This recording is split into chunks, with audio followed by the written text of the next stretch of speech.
dari jawaban tadi Ibu udah ucapin salam.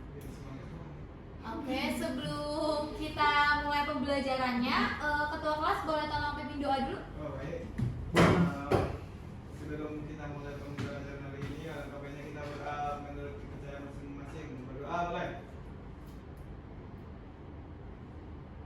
Berdoa selesai. Beri salam. Assalamualaikum warahmatullahi wabarakatuh. Waalaikumsalam warahmatullahi wabarakatuh. Selanjutnya, Ibu mau absen dulu. Hari ini ada yang nggak hadir? Ada, Bu. Berarti Ibu absen dulu aja ya. Baik, Bu. Alia Mutia Alima, hadir Bu. Novit Iza Wahyuda, Hadir, Bu. Nasrafia Masofa, sakit Ibu. Oh, sakit ya. Berarti udah ada surat dokternya? Sudah. Miracle Prayer Situmorang, Saya nggak hadir. Yustia Wiranti, Hadir, Bu. Siti Rafia, Izin, Bu. oh izin ya. Oke. Kalau Seni Sambo, Izin Izin juga. juga, Bu. oke. Wahyu Mandala Putra, Hadir, Bu. Yustia Wiranti, Tadi kan udah dia oke. Aduh, gimana Ibu? Yorinata, Ada, Bu. oke. Oke. Di pertemuan sebelumnya kita kan udah menentukan tema tugas kelompok. Nah, jadi dengan hasil tugas kelompoknya itu dijadiin artikel, habis itu dijadiin poster. Nah, jadi karena tugas tersebut kita perlu data. Jadi di pertemuan hari ini Ibu akan membahas mengenai cara mencari dan menyusun data yang benar. Jadi sebelum kita melanjutkan materi hari ini, Ibu mau tanya kalian berarti udah judulnya ada masih ingat kan? Ingat, Bu. Tadi kelompok 1 apa judulnya? Deforestasi hutan, Bu. Oke, kelompok 2, Perburuan liar, Bu. kelompok 3. Krisis iklim mengancam flora dan fauna, Bu. Oke, berarti masih pada ingat mengenai tema-tema dan judul-judul dari tugas kelompok kalian ya. Jadi karena kalau menyusun artikel dan poster itu kita perlu data, kita perlu juga gimana sih caranya mencari dan menyusun data yang benar. Di sini Ibu mau memaparkan materi cara mencari dan menyusun data yang benar itu seperti apa.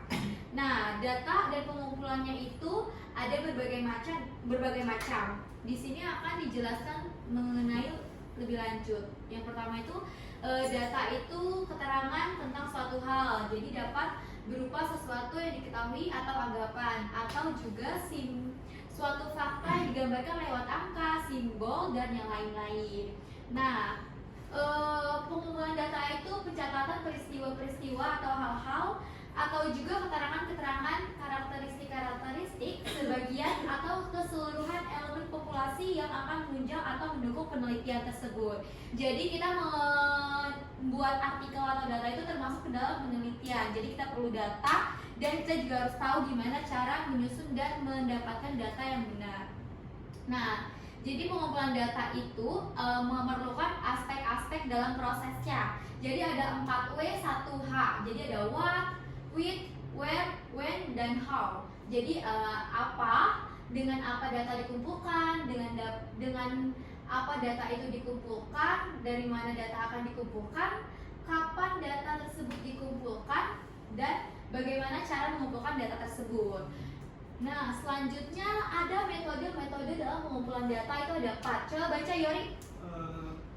Yang pertama itu ada observasi, Iya. yang kedua ada wawancara, yang ketiga ada survei, dan yang keempat ada eksperimen, Bu. Oke, berarti ini adalah 4 metode pengumpulan data. Ada observasi, wawancara, survei, dan eksperimen. Nah, selanjutnya ini ada pengertian dari observasi, persiapan, kelebihan, serta juga kelemahan dari metode observasi.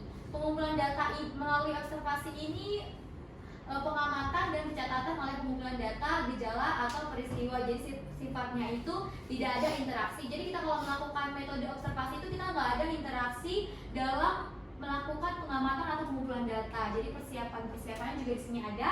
Yang pertama ada isi pengamatan, ada objek pengamatan dan alat pengamatan serta waktu pengamatan dan dokumentasi pengamatan. Nah, isi pengamatan itu ada data apa yang akan kita amati, objeknya itu apa atau siapa yang kita amati, alatnya itu ada apa, apakah ada menggunakan alat bantu, dan waktunya itu kapan kita melakukan pengamatan tersebut, serta dokumentasi. Dan dokumentasi ini pencatatan langsung atau menggunakan alat bantu itu kita perlu dokumentasi dari metode observasi ini. Nah, kelebihannya itu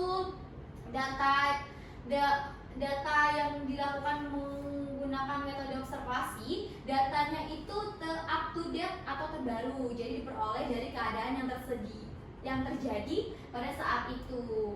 Nah, datanya lebih objektif dan jujur karena objek yang diteliti atau responden tidak dapat mempengaruhi pengumpulan data, jadi menutup kemungkinan manipulasi data. Nah, selain ada kelebihannya, mereka juga ada kelemahan dari metode observasi. Nah, metode observasi ini memerlukan banyak waktu, tidak dapat digunakan untuk mengumpulkan data masa lalu atau data masa mendatang, dan tidak dapat digunakan untuk mengumpulkan data yang berkaitan dengan sikap dan motivasi serta perilaku responden. Jadi ini ada kelebihan dan kelemahan. Jadi itu metode observasi. Selanjutnya itu ada metode survei. Jadi metode survei ini merupakan pengumpulan data melalui permintaan keterangan atau jawaban kepada sumber data dengan menggunakan daftar pertanyaan, kuesioner, angket atau sebagai alatnya yang lain-lain. Nah, cara pemakaian kuesioner itu ada tatap muka dengan sumber data atau responden, ada melalui telepon atau melalui pos surat. Nah, contoh yang lain itu ada apa? Kalau misalkan secara online itu kan pasti kalian tahu ya. Apa contohnya? Google Form, Bu. Benar banget Miracle. Itu contoh cara pemakaian kuesioner. Kalau misalkan melalui daring ya atau online. Nah, sifatnya itu terdapat interaksi antara objek yang diamati dengan pengamat atau pengumpulan data. Nah, persiapan survei itu ada 4. Ada perancangan kuesioner, melakukan deskripsi maksud dari kuesioner kepada responden, membuat materi atau daftar pertanyaan, buat kode jawaban, dan buat petunjuk menjawab pertanyaan. Nah, ada uji coba kuesioner, bisa dibaca di sini, dan ada pemilihan responden. Jadi pemilihan responden itu harus secara jelas kriterianya. Jadi siapa responden yang akan diberikan kuesioner melakukan metode survei. Jadi yang keempat juga ada pelaksanaannya. Jadi pelaksanaannya ini lakukan pembagian kuesioner dan tetapkan teknis pelaksanaannya itu seperti apa. Selanjutnya itu ada kelebihan dan kelemahan survei. Sama seperti yang observasi tadi, pasti ada kelebihan dan kelemahannya. Nah, kalau kelebihan dari metode ini itu ada data yang diperoleh autentik, objektif, dan jujur. Jadi ini tuh datanya berasal dari sumber data atau responden secara langsung. Nah, yang kedua ada dapat diterapkan untuk pengumpulan data dalam lingkup yang luas, dan yang ketiga dalam hal tertentu sangat efisien dalam penggunaan waktu pengumpulan data. Jadi yang ada kelemahannya juga di sini, ada informasi terselubung dari responden khususnya untuk informasi yang berkaitan dengan sifat, motivasi atau perilaku dari responden tersebut, dan responden terkadang tidak menjawab apa adanya. Jadi tetapi ada yang sebaiknya, jadi kadang tuh survei melakukan ini responden itu nggak menjawab apa adanya, terus terlalu dibatasi pada jawaban-jawaban tertentu, juga tidak mengembalikan kuesioner. Jadi bisa aja, karena kan ini bisa kali dilihat ada secara online, jadi mereka nggak melakukan tatap muka. Oke, selanjutnya itu ada bentuk-bentuknya, ada terbuka, tertutup, dan campuran. Kuesioner terbuka ini memberikan kesempatan kepada responden untuk menjawab dengan bebas. Nah, contohnya itu ada apakah Anda dapat menjelaskan apa yang dimaksud dengan keanekaragaman hayati dan contoh-contohnya? Nah, jawabannya itu mereka harus menjelaskannya secara bebas dan lengkap. Itu termasuk bentuk dari kuesioner terbuka. Nah, kuesioner tertutup dia ada berisi pertanyaan dengan pilihan jawaban yang telah ditentukan sebelumnya. Jadi kayak pilihan ganda gitu kan, atau skala Likert. Nah, responden ini hanya perlu memilih salah satu atau beberapa jawaban yang tersedia. Contohnya, pertanyaannya ada bagaimana cara melestarikan keanekaragaman hayati di daerah Anda? Jadi jawabannya A. Melakukan penebangan hutan secara selektif, B. Menggunakan teknologi hijau, atau C. Mendirikan suaka marga satwa. Jadi ini kalian bisa, kalau yang bentuk tertutup itu bisa dipilih salah satu atau lebih dari satu. Nah, yang campuran ini dia adalah kombinasi dari kuesioner terbuka dan tertutup. Jadi dalam jenis ini responden akan dihadapkan pada pertanyaan dengan pilihan jawaban yang sudah ada, tetapi juga diberi kesempatan untuk menjawab secara bebas jika pilihan yang tidak ada mencakup semua kemungkinan. Jadi contohnya itu apa saja jenis-jenis flora endemik yang banyak terdapat di Indonesia Timur. Jadi kan di sini silahkan pilih salah satu atau semua jawaban yang sesuai. Ada pilihan gandanya. Habis itu setelah pilihan ganda itu ada penjelasan mengenai setelah memilih Anda juga boleh menjelaskan lagi dengan kata-kata sendiri apabila jawaban yang tersedia belum mencakup semua informasi yang Anda miliki. Jadi bisa ditambah-tambah untuk jawaban yang ada di pilihan gandanya. Nah, selanjutnya itu ada isi pertanyaan kuesionernya itu pertanyaannya fakta, contohnya ada umur, nama, pendidikan, agama, dan status perkawinan. Jadi itu yang faktanya. Yang kedua ada pertanyaan tentang pendapat dan sikap responden terhadap sesuatu, pertanyaan tentang informasi. Pertanyaan ini menyangkut apa yang diketahui oleh responden. Dan yang keempat ada pertanyaan tentang persepsi diri. Jadi pertanyaan ini diarahkan untuk mengetahui perilaku responden dalam hubungan dengan yang lain. Next, itu ada wawancara. Ada metode wawancara ini merupakan pengumpulan data melalui tatap muka dan tanya jawab langsung antara pewawancara atau pengumpul data dengan responden atau sumber data. Jadi wawancara itu terbagi menjadi dua, secara tatap muka atau luring. Yang kedua itu secara daring, bisa lewat Zoom. Seperti kalau misalkan kita kemarin pas lagi zaman COVID itu dia lewat Zoom itu termasuk tatap maya ya. Nah, sifatnya itu terdapat interaksi dan komunikasi antara pewawancara dengan responden. Nah, sebelum wawancara dimulai menerangkan maksud wawancara dikaitkan dengan tujuan penelitian, menjelaskan mengapa responden dipilih untuk diwawancarai, menjelaskan identitas dan asal-usul wawancara, dan menjelaskan sifat wawancara itu terbuka, tertutup, atau rahasia. Jadi sebelum wawancara kita harus memperhatikan 4 hal berikut, oke? Nah, selanjutnya mereka melakukan ada eksperimen atau percobaan. Jadi pengumpulan data melalui pencatatan langsung dari percobaan atau pengukuran. Jadi sifatnya itu terdapat penggunaan alat ukur atau metode eksperimen tertentu. Jadi tahapan eksperimen atau percobaan itu yang pertama ada identifikasi semua variabel yang relevan, ada identifikasi variabel non eksperimen yang mungkin mengganggu eksperimen, ada tentukan alat ukur atau instrumentasi yang dipakai, tentukan rancangan dan metode eksperimen yang akan dilakukan, dan tentukan kebutuhan-kebutuhan yang diperlukan untuk eksperimen, lakukan eksperimen atau pengukuran, serta catat data hasil eksperimen atau pengukuran. Nah, jadi sebelum kita melakukan eksperimen atau percobaan, ini berikut adalah tahapan-tahapan sebelum melakukan metode tersebut. Nah, bisa dilihat di sini ada 7 tahapannya. Selanjutnya kita akan pengolahan dan analisis data. Selanjutnya itu setelah data kita kumpulkan menggunakan metode yang sebelumnya tadi dijelasin. Ada berapa metode tadi? 4. Oke, bener banget. Nah, tadi kita udah menjelaskan metode gimana cara kita data itu dikumpulkan. Selanjutnya itu kita akan melakukan pengolahan dan analisis data. Jadi kegiatan analisis data ini dimaksudkan untuk memberi arti dan makna pada data serta berguna untuk memecahkan masalah dalam penelitian yang sudah dirumuskan. Jadi sebelum analisis data dilakukan, maka data perlu diolah terlebih dahulu. Nah, pengolahan data itu meliputi ada 3. Coba disebutkan, Novik. Editing, Terus? coding, tabulating. Oke, di sini yang ketiga ini adalah pengolahan data. Ada editing, coding, dan tabulating. Ada 3 ya.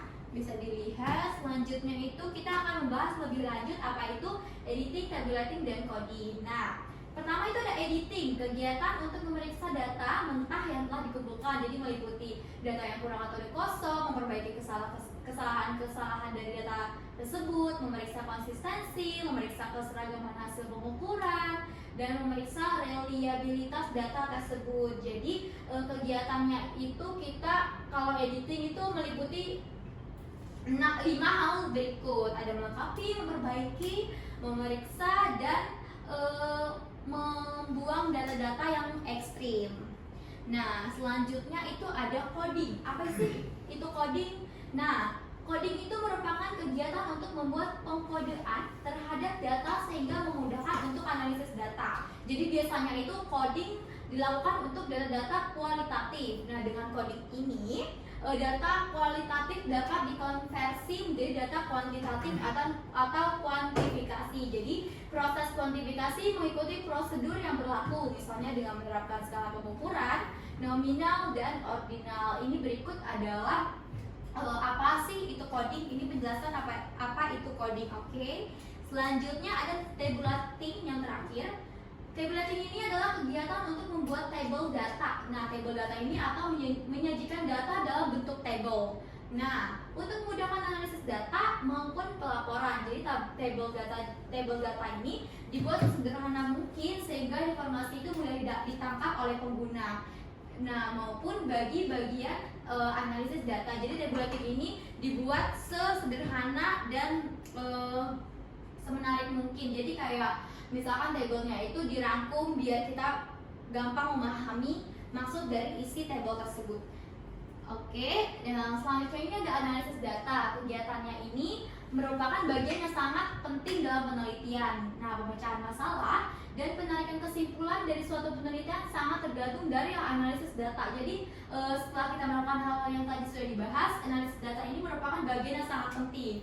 Nah, kalau misalkan analisis data perlu dilakukan dengan teliti dan hati-hati. Jadi sehingga tidak memberikan salah penafsiran terhadap hasil penelitian. Jadi seorang peneliti itu atau bagian analisis data harus menguasai kemampuan keilmuan secara teknis dalam menerapkan metode analisis yang cocok. Nah, segitu dulu dari pembahasan mengenai cara mendapatkan dan menyusun data yang baik dan benar. Oke, jadi setelah tadi pemaparan materi, Ibu mau tanya mengenai kesimpulan-kesimpulan yang udah dibahas di PPT tadi. Ibu mau tanya mengenai apa aja sih tadi metode-metode yang dijelaskan di PPT tersebut. Sebutkan metode pengumpulan data itu ada apa aja.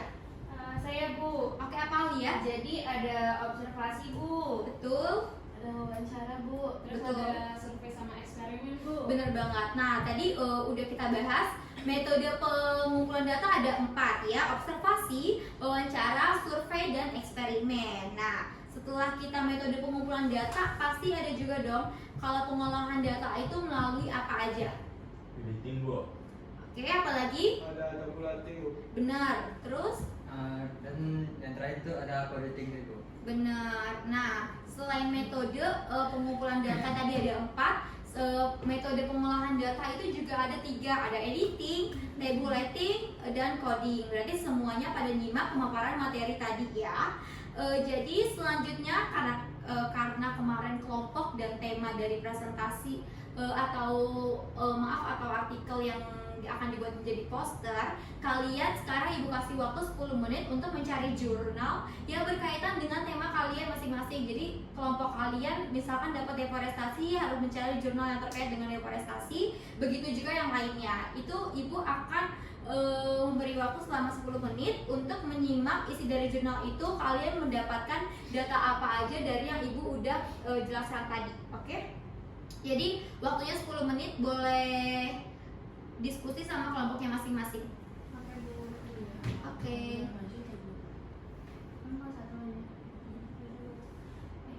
Ini tinggal ini udah jam 5:30. Satu lagi tapi Terus perlu kapan nggak gitu? presentasi dulu? Presentasi dia udah office kan udah. Terus jam 6. Dan Udah tunggu itu selesai dulu aja. kesempatan lagi ya. Ya udah selesai gitu. Nah, Enggak, kalian gua dulu ke situ dulu. ya.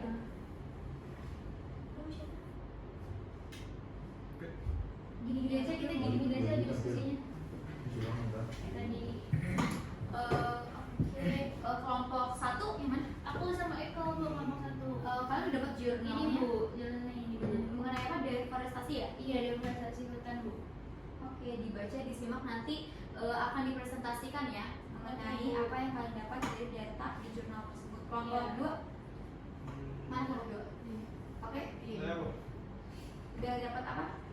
Sudah dapat jurnal ya Bu? Oke. Udah pada dapat jurnalnya ya? Udah Bu. Oke, disimak dulu ya. Oke, udah. Oke, karena kalian udah pada dapat jurnalnya, jadi setelah ini kalian kan udah menyimak juga isi dari jurnal tersebut itu ada apa aja.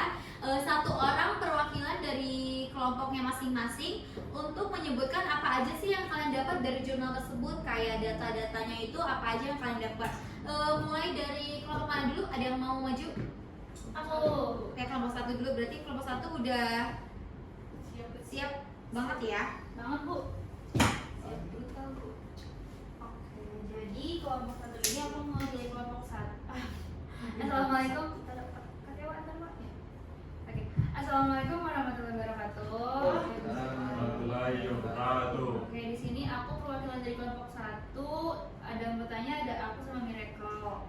Jadi kami itu udah dapat artikel yang kesimpulannya yaitu berdasarkan jurnal yang tadi udah dibaca dan disimak pada 3 tahun terakhir, PT Maya Wana Persada yang mengoperasikan konsesi kehutanan di Provinsi Kalimantan Barat Indonesia di Pulau Borneo telah membersihkan lebih dari 33.000 hektar hutan hijau yang luasnya hampir setengah ukuran Singapura, yang menyebabkan orang hutan Kalimantan kehilangan habitat aslinya, hewan atau spesies terancam lainnya, juga memicu konflik dengan komunitas Dayak setempat. Gitu sih Bu dari kelompok kami. Benar, berarti kalian udah dapat banyak banget data. Berarti udah dapat ya? Udah mulai dapat tentang deforestasi hutan. Oke, berarti sesuai sama karena sudah beristirahat juga. Jadi untuk presentasi selanjutnya kalian lanjut di jam berikutnya setelah istirahat ya. Jadi terima kasih Alia kelompok satu. Ya, silakan duduk. Jadi habis istirahat kalian melanjutkan presentasinya. Nanti kita bakal membahas lebih lanjut mengenai data yang tadi udah dibahas di PPT. Oke, terima kasih anak-anak. Terima kasih Bu. Iya.